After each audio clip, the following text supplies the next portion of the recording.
The fastest way to kill attraction, Gao, is to say too much. The strongest tension is felt, not explained. Curious? There are messages so subtle they don't look seductive at all, but they stay in the mind, replaying, lingering, building something intense. Ever noticed how the most unforgettable conversations aren't the obvious ones? They're the ones that feel slightly unfinished, slightly mysterious, slightly dangerous sighs because tension isn't created through boldness. It's created through restraint. And today, you're about to understand 5 subtle texts that trigger deep emotional and psychological tension without ever sounding explicit. That was interesting. Works because it creates a small psychological gap instead of giving a clear reaction. Most people are used to predictable responses like that was nice or that was fun, which close the loop instantly. But when something is labeled as interesting, it leaves room for interpretation. The mind naturally tries to figure out what exactly made it interesting, and that curiosity keeps the interaction alive longer than a direct compliment would. It also shifts the dynamic slightly. Instead of chasing approval, the other person starts wondering what they did to earn that reaction. That subtle uncertainty pulls attention inward. People begin replaying the conversation, analyzing tone, and trying to read between the lines. This is where tension starts building, not from anything explicit, but from the desire to understand what's really being implied. Another important part is the pause created by the ellipsis. That was interesting. Feels complete, but that was interesting. Feels like something was held back. That tiny pause suggests there's more that hasn't been said yet. It invites imagination to step in and fill the gap, which is far more powerful than spelling everything out. It also communicates a kind of quiet confidence. There's no need to over explain or justify the reaction. That restraint makes the message feel intentional rather than reactive. And when something feels intentional, it carries more weight. What makes this work isn't the words themselves, but the space they create. Instead of giving clarity, it creates just enough mystery to keep attention locked in. Your trouble, I can tell. Works because it gently assigns a role without sounding heavy or judgmental. It doesn't accuse or criticize. It suggests that difference matters.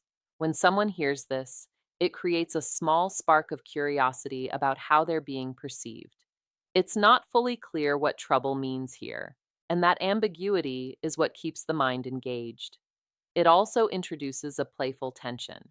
Instead of placing everything in a safe, predictable space, it adds a hint of unpredictability. People are naturally drawn to interactions that feel a little different from the usual polite exchanges. This line hints that there's something more going on beneath the surface without spelling it out directly. Another layer is that it feels personal without being too specific. Saying, I can tell, implies observation, as if something subtle has already been noticed.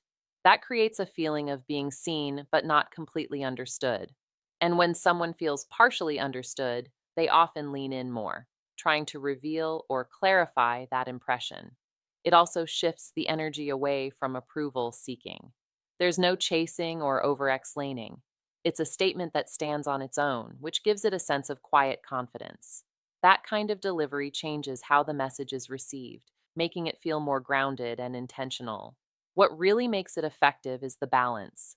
It's light enough to stay playful, but open ended enough to invite interpretation. That combination keeps the interaction mentally engaging without becoming too direct or overwhelming. I probably shouldn't say this. Works because it signals that something is about to be shared, but not immediately. That small hesitation creates anticipation. Instead of delivering information right away, it slows things down and makes the moment feel more deliberate. The mind naturally leans in when it senses there's something just out of reach. It also adds a sense of exclusivity. When someone says this, it feels like they're about to share something they don't normally say to everyone. That makes the listener feel slightly chosen, like they're being trusted with a thought that isn't usually expressed. That feeling of being singled out, even in a subtle way, increases emotional attention. Another important part is the tension between holding back and opening up. The phrase suggests there's an internal filter at work which makes whatever comes next feel more meaningful. Even before anything is actually said, the setup alone creates curiosity about what's being restrained. That curiosity builds naturally without needing anything explicit. The pacing here matters a lot. When there's a slight delay after this line, it stretches the moment. That pause gives the other person time to think, imagine, and anticipate.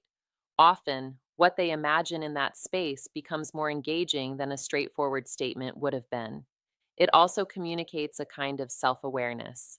Instead of speaking impulsively, it shows control and intention that makes the interaction feel more thoughtful and layered. What makes it effective isn't just the words, but the way they create a moment where attention is fully focused on what might come next. You have a very specific energy. Works because it feels personal without being fully defined. It points to something unique, but doesn't explain exactly what that is. That gap is what makes it effective. When people hear it, they naturally start wondering what specific energy means and how they are being perceived in that moment. It also creates a sense of being noticed on a deeper level. Instead of commenting on something obvious, it suggests that something subtle has been picked up. That makes the interaction feel more thoughtful. At the same time, because it's vague, it doesn't lock the meaning into one clear interpretation, which keeps the conversation open. There's also a balance between clarity and mystery here. If the message was too detailed, it would close the loop quickly, but by keeping it open ended, it invites the other person to ask questions or reflect on it internally. That reflection keeps attention engaged longer than a direct statement would. Another important part is how it avoids pressure. It's not a compliment in the traditional sense, and it's not a label that feels heavy. It sits somewhere in between. That makes it easier to receive while still standing out from more common, predictable responses. It also signals awareness and observation. It suggests that something has been noticed beyond surface level interaction, which can make the exchange feel more intentional. What gives it impact isn't the wording alone, but the space it creates for interpretation and curiosity. I'll tell you later, works because it introduces a clear delay between curiosity and resolution. Instead of giving an immediate answer, it creates a small gap in time. That gap is where attention builds. When something is postponed, it often becomes more important in the mind than it would have been if it were shared right away. It also shifts the focus from the content itself to the anticipation of it. The other person starts wondering what exactly is being held back and why it's being saved for later. That curiosity keeps the interaction active even when the conversation pauses. It gives the mind something to return to, which naturally strengthens engagement. Another layer is the sense of control it communicates. Choosing not to reveal something immediately shows restraint. It suggests that not everything needs to be said in the moment, which can make the message feel more intentional.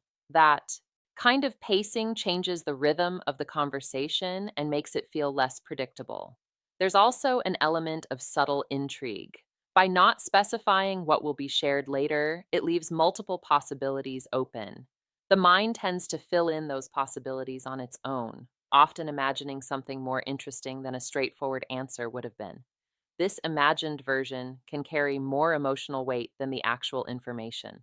Timing plays a big role here. When the follow up eventually happens, it feels more meaningful because it was anticipated even before that point. The delay itself keeps attention engaged. What makes this effective isn't just postponing information, but creating a moment that lingers in the background of someone's thoughts. At the end of the day, what stands out in communication isn't how much is said, but how it's said and what's left open. The smallest shifts in wording can completely change how a message is felt. When there's a bit of space, a bit of pause, or a bit of mystery, it gives the other person something to think about instead of something to simply respond to. Each of these lines works in its own way, but they all follow the same idea. They don't try to impress or explain everything. Instead, they create a moment where attention naturally lingers. That lingering feeling is what makes an interaction feel different from the usual back and forth conversations people are used to. It's also about pacing. Not everything needs to be immediate or fully clear. When there's a sense of timing and restraint, it changes the rhythm of the conversation and makes it feel more intentional. That intention is often what people pick up on, even if they can't explain it directly. In the end, it's less about memorizing specific lines and more about understanding the principle behind them. When communication leaves room for curiosity and interpretation, it becomes more engaging without trying to.